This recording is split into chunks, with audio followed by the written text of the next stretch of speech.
Bienvenue sur Feng Shui Flow, le podcast qui met du Feng Shui dans ta vie.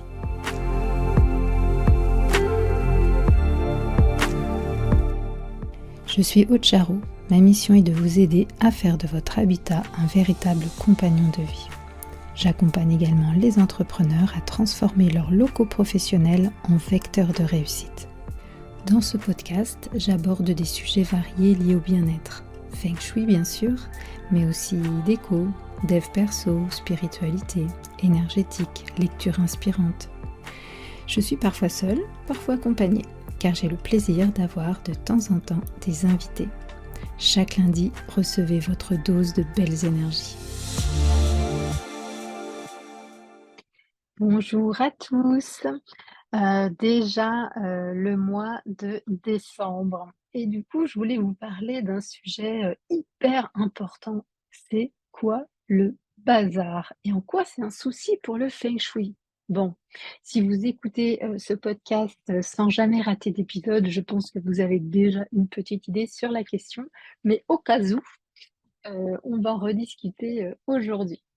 Et ben voilà, on a décembre qui commence doucement et l'excitation des fêtes qui approche et je me suis dit que c'était quand même important de parler du bazar. Pourquoi? Bah, parce qu'avec Noël qui arrive à grands pas, notre maison risque d'être submergée, de déco, ouais, de décoration et aussi après Noël, bah, de nouveaux cadeaux, de nouvelles choses qui vont, être forcément, géniales à déballer, mais qui vont venir un petit peu, bah, encombrer notre intérieur et du coup, bah, cela peut rapidement s'ajouter au désordre existant et perturber notre feng shui. C'est un petit peu comme ces moments où on jeûne, légèrement avant un grand repas, festif, vous voyez? Alors on va anticiper et on va préparer notre espace pour accueillir la fin d'année dans la sérénité et l'harmonie. Alors, on va découvrir ensemble tout ça aujourd'hui. Quand on parle de bazar, il ne s'agit pas seulement d'un petit désordre, hein, le bazar, ça représente vraiment tout ce qui est, inutile, encombrant et qui n'a vraiment pas sa place dans nos espaces. Et ça inclut aussi les objets cassés, les vêtements qu'on porte pas, les papiers qu'on accumule, bref, tout ce qui va créer une espèce de congestion, dans, nos intérieurs. Donc, commençons par la base. C'est quoi le bazar exactement? Bah, c'est pas seulement une petite paire de chaussettes solitaires, qui traînent sous le lit, hein, ou, la bouteille de ketchup presque vide qui occupe, de la place, dans le frigo, hein. Le bazar, c'est bien plus complexe, et c'est aussi bien plus omniprésent que ce que vous puissiez imaginer, en fait, hein. Pensez par exemple, à ce tiroir, le tiroir de trucs divers. Vous savez, on l'a tous celui-là. Il y a une vieille télécommande, on ne sait même plus où est l'appareil, hein, que ça commandait. On a des pièces de monnaie, alors, souvent peut-être même, issues de nos voyages à l'étranger ou peut-être même encore des francs qui se perdent comme ça dans le fond du tiroir. On a ces fameux, stylos qui ne fonctionnent plus et qu'on essaye de gratouiller sur nos chaussures. Ce ticket de cinéma qui date de 2005, hein, pour un film, d'ailleurs on s'en rappelle même plus. Ou encore voilà, ça peut être la pile de magazines, sur la table basse parce qu'on les lit plus mais on n'a pas arrêté, l'abonnement. Ou alors ils datent d'il y a 3 ans, on ne les a toujours pas, ni lus, ni jetés, ni donnés, et on les garde parce qu'on se dit: «Je les livrerai un jour». D'accord? On a aussi, ce pull avec, un petit trou qu'on a promis de repriser. Mais mamie, elle est pas là pour nous montrer et est-ce qu'on a vraiment envie de repriser le pull? Bah, on attend et puis finalement, bah, 2 ans après, il prend, simplement de la place dans notre armoire parce qu'évidemment, on va pas mettre un pull avec un petit trou. Pour rendre le tout un petit peu plus, amusant, rappelons-nous aussi de cette boîte de câbles informatiques et à chargeur, divers, vous voyez, dont on n'a plus aucune utilité puisque on garde les au cas où on perdrait un câble et cetera, mais en fait, c'est vraiment un musée des câbles obsolètes puisqu'on rachète à chaque fois pour être sûr d'avoir, vous savez les bons embranchements. Bref, le bazar, bah, représente voilà, hein, tout ce qui est inutile, encombrant, qui a pas sa place et ça peut être physique, hein, donc comme tous les exemples que je viens de vous donner. Mais ça peut être aussi un bazar émotionnel. C'est quoi un bazar émotionnel? Eh ben, par exemple, c'est des souvenirs un petit peu chargés qu'on n'arrive pas à lâcher. Ah, vous y attendez pas celle-ci. Alors, comment le bazar affecte le feng shui? Eh ben, vous le savez, selon le feng shui, bah, le bazar, il va bloquer la circulation du qi, notre énergie vitale. Une circulation fluide du qi est essentielle pour une vie harmonieuse. Quand le qi il est bloqué par le bazar, bah, ça engendre de la stagnation, qui peut engendrer de la fatigue, du stress et même des problèmes de santé. J'en profite pour vous rappeler que j'ai sorti un livre au mois de novembre qui s'appelle Harmonie chez soi, vitalité en soi et qui explique vraiment tout sur voilà, la santé par le feng shui et comment vous pouvez activer les super pouvoirs de votre maison pour être en parfaite santé. Je referme ma petite parenthèse. Donc, maintenant qu'on a bien établi ce qu'est le bazar, voyons comment il influence l'énergie de nos espaces, selon donc les principes du feng shui. Donc, l'une des notions fondamentales, on l'a dit, c'est que le feng shui a besoin d'un qi qui est vibrant. Donc, je ne sais pas si vous vous rappelez de mon épisode sur le qi, je vous expliquais qu'en gros, hein, pour simplifier, on en a de deux types. On a le sheng qi, qui est l'énergie positive, et le cha qi, qui est l'énergie négative. Le sheng qi va nous apporter vitalité, joie, bonheur. C'est vraiment l'énergie qu'on souhaite inviter et nourrir chez soi. Donc, lorsque nos espaces sont bien organisés, clairs, harmonieux, le sheng qi peut circuler librement. Un espace lumineux, propre, aéré, avec des jolies plantes vertes en bonne santé, une décoration harmonieuse. C'est un aimant à sheng qi. Par contre, quand il y a du bazar, l'énergie ne peut pas circuler correctement. Les amas de choses, en fait, créent des obstacles. Ça bloque la circulation fluide de Monsieur Chi. Et les zones encombrées, en fait, bah, elles peuvent empêcher le Sheng Chi de s'installer, si vous voulez. Et au contraire, c'est des aimants à Cherchi. Le Cherchi, c'est vraiment cette énergie stagnante, lourde. Et qu'est-ce que ça a comme conséquence? Bah, ça peut nous faire sentir fatigués, pressés, déprimés.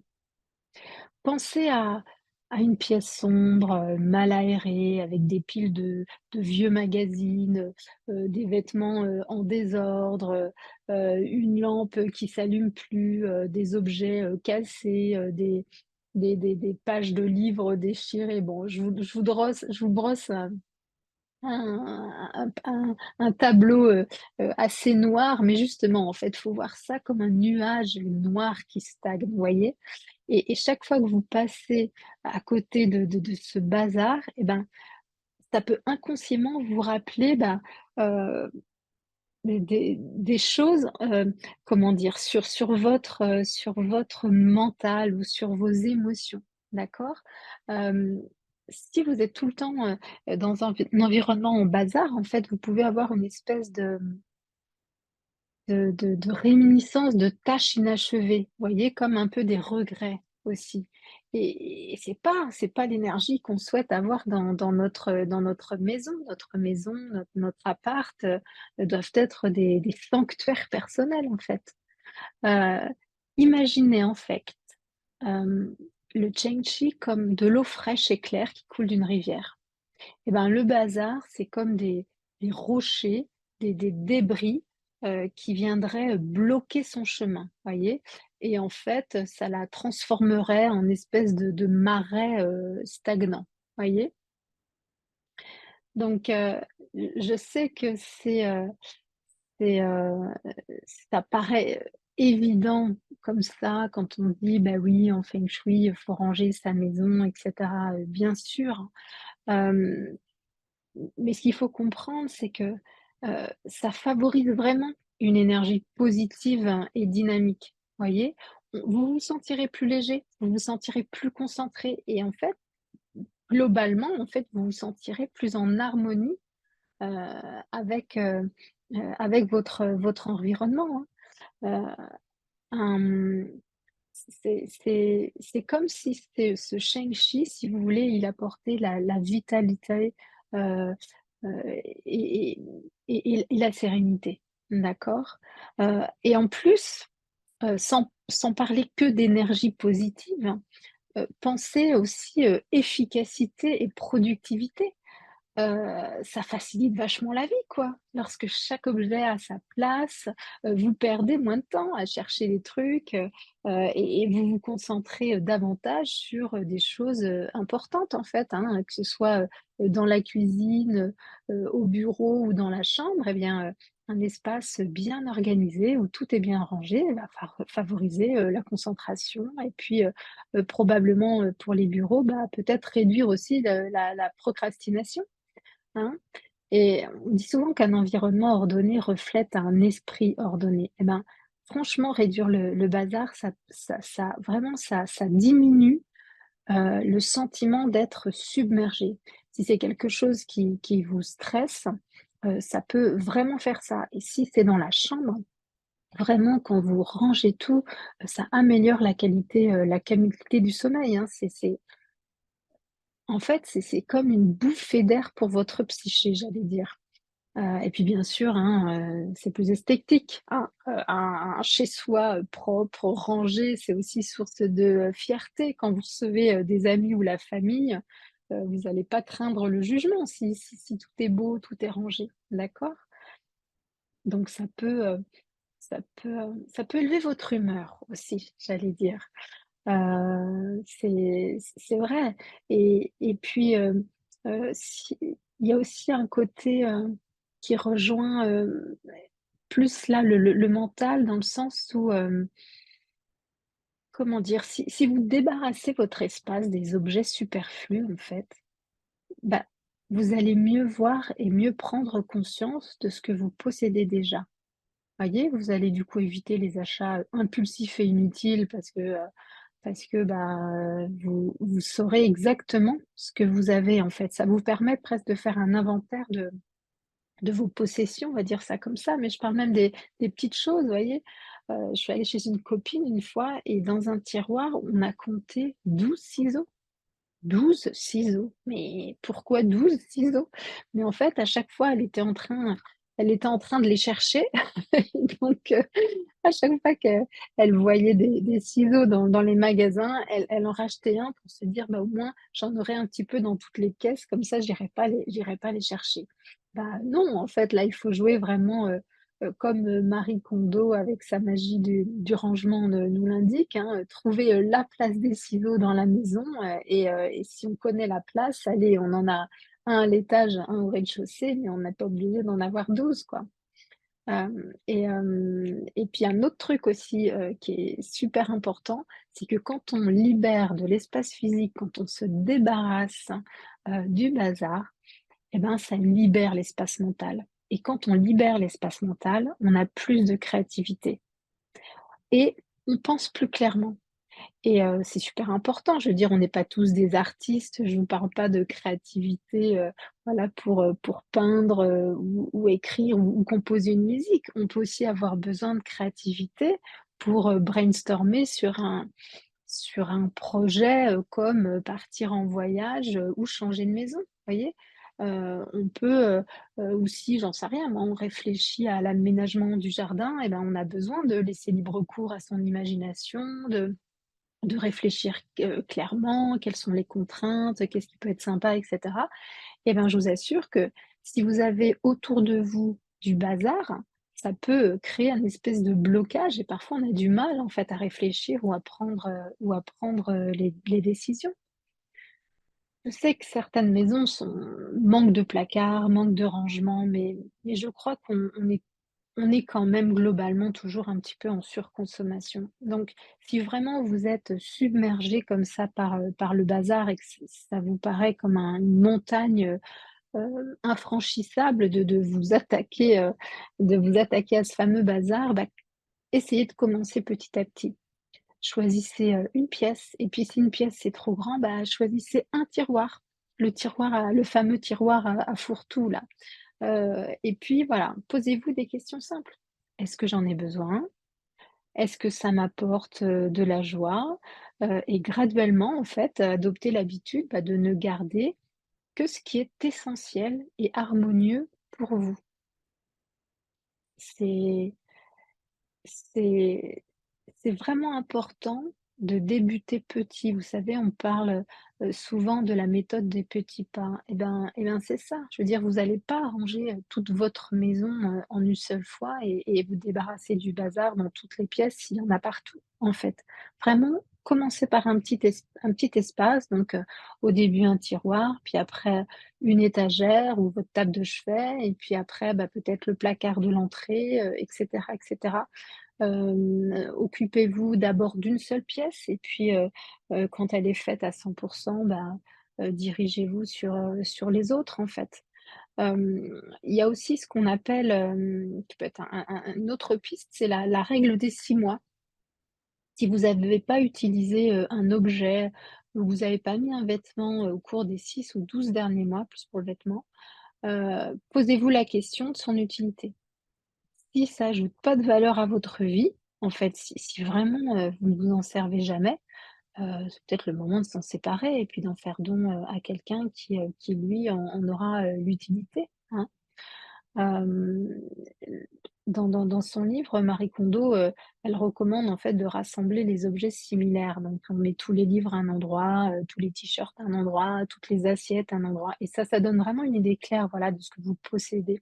Je parlais un petit peu d'inventaire tout à l'heure, mais ça aide en fait, hein, à réduire le bazar parce que ça vous aide à déterminer vraiment, ce que vous avez et ce dont vous avez, réellement besoin. Alors voilà, après, bon, on peut faire des paniers, un panier où il y a marqué «à jeter», un panier où il y a marqué «à donner», il y en a un à recycler, un autre à ranger, voilà et puis vous passez un petit peu vos objets, en revue et puis, bah, vous les placez dans le p panier approprié, même si c'est pas un vrai panier, vous voyez ce que je veux dire? Vous mettez des étiquettes, quoi. Heu pour pas vous laisser submerger, en fait, une fois que vous avez réussi à tout ranger, à vous débarrasser, du bazar, pour pas que ça revienne, parce qu'on hein, on a les mauvaises habitudes, elles reviennent un petit peu comme ça au galop. Ben, faites vraiment du désencombrement une habitude. Plutôt que de le voir à chaque fois comme une tâche monumentale, annuelle ou biannuelle, prenez l'habitude, bah, de revoir régulièrement vos objets, vos possessions, vos affaires, 1 fois par mois, en fait, ça peut être, un bon point de départ.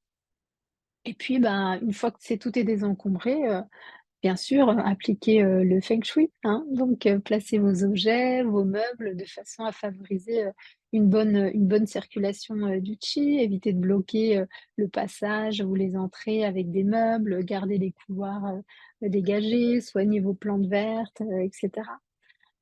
Et puis surtout, célébrez, récompensez-vous. Après chaque session de désencombrement, même si vous faites les petits pas et que vous avez juste désencombré, un seul tiroir et bah, prenez un moment pour apprécier l'espace que vous avez créé. L'espace que vous avez créé là, qui est rangé, bah, ah, il a du chi qui est vibrant, vous vous êtes débarrassé du méchant, chi stagnant. C'est pas facile à dire. Offrez-vous une petite récompense. Alors, n'allez pas racheter un truc, hein, on est d'accord, une petite récompense, une petite tasse de thé, petit carré de chocolat, une petite balade, une petite sieste, d'accord? Voilà, donc après tout ce travail acharné, on va dire, de désencombrement, soyez conscient que, voilà, c'est essentiel de ne pas retomber dans le piège de l'accumulation. Et puis pensez-y aussi, en fait, pour les cadeaux de Noël, que vous allez faire ou que vous allez demander. Réfléchissez. Est-ce que vous avez, vraiment, besoin, d'aller dans le matériel? Peut-être qu'on peut offrir des expériences. Ça vient pas mettre du bazar, dans la maison d'offrir, un dîner dans un restaurant, étoilé ou une nuit, dans les arbres, voyez? Hem, enfin, je voulais juste vous dire aussi, hem, que c'était hyper important d'avoir, une belle intention. Hem, parce que en fait, quand je parle comme ça à certaines personnes ou à certains de mes clients qui se sentent un petit peu, submergés, qui malgré leurs efforts, en fait, ont toujours quand même un petit peu de bazar. Ce sont les clients, en fait, qui me disent, «Je l'ai rangé parce que vous veniez» et moi vraiment je me dis: «Aïe, aïe, aïe» et en fait, hem, il faut faire confiance à l'intention et aussi à l'intuition, voyez? Le feng shui, c'est pas seulement une question, d'organisation physique, hein, c'est l'énergie, elle vient aussi de notre vibration, de notre intention, d'accord? Donc quand on veut ranger, quand on veut se débarrasser du bazar, il faut qu'on ait une affirmation claire et déterminée de ce qu'on veut réaliser et surtout de ce qu'on veut ressentir après, voyez? C'est comme, fixer un ou programmer un GPS, un espèce de GPS émotionnel ou énergétique pour la direction que nous souhaitons prendre, vous voyez? Heu, Lorsqu'on ajuste ou qu'on modifie notre environnement en suivant les principes, du feng shui, l'acte en lui-même, il est puissant, d'accord? Mais quand on ajoute une intention claire derrière, ces actions de rangement, on amplifie, et finalement, on dirige l'énergie de manière beaucoup plus ciblée, voyez? Par exemple, bah, si vous voulez, désencombrer votre bureau, votre espace de travail, posez l'intention de stimuler votre productivité, par exemple, ou de stimuler votre créativité en fonction de ce qui vous pose le plus, problème, voyez? Hem, Chaque, du coup, objet que vous allez, retirer ou ajouter ou ranger va porter cette espèce de motivation, d'accord? Et du coup, bah, après, quand vous allez voir, ce tiroir, quand vous allez voir, cet objet que vous avez rangé ici avec intention, ça va créer une espèce de d'émulation, vous voyez? Qui va ben, apporter finalement de la valeur à tout ce que vous tous ces efforts que vous avez faits, finalement. Vous voyez ce que je veux dire? C'est vraiment important de faire les choses en conscience. Voilà, c'est ça, vraiment, en conscience.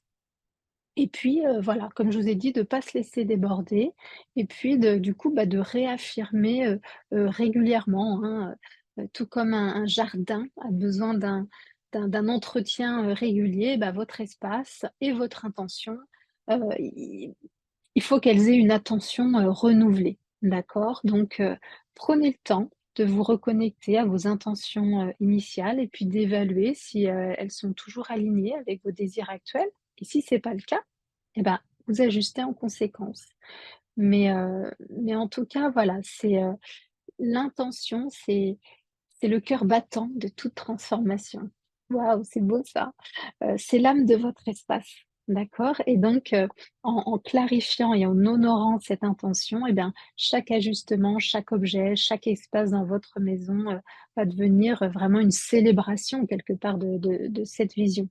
Donc, en conclusion, on se débarrasse du bazar. Il est vraiment, vraiment pas cool pour, l'énergie globale de notre maison. En s'en débarrassant, on augmente vraiment, les vibrations, on remplit sa maison de Feng Shui et du coup, voilà, si c'est trop compliqué, si on a vraiment beaucoup, beaucoup de bazar, on commence petit à petit, on prend juste un tiroir et puis après on ira beaucoup plus loin, mais voilà, avec l'intention de le faire et le pourquoi je le fais, ça c'est super important. Voilà, donc bah, écoutez, merci d'avoir, écouté, cet épisode. Comme d'habitude, je vous demande s'il vous plaît, si cet épisode vous a plu, bah, de laisser un avis 5 étoiles. Ça m'aide à faire connaître le podcast et puis ça m'encourage vraiment à continuer. Je vous souhaite une très, très belle journée. Ciao. Merci pour votre écoute d'aujourd'hui. Pour aller plus loin, n'hésitez pas à lire les articles très détaillés que j'écris chaque semaine sur le blog de mon site fengshui-expert.fr. Pour ne rien rater des prochains épisodes, suivez-moi sur votre plateforme de podcast préférée ou sur mes réseaux sociaux. Vous me trouverez sous le nom Aude à la déco. Merci beaucoup, à bientôt et d'ici là, restez dans le flow.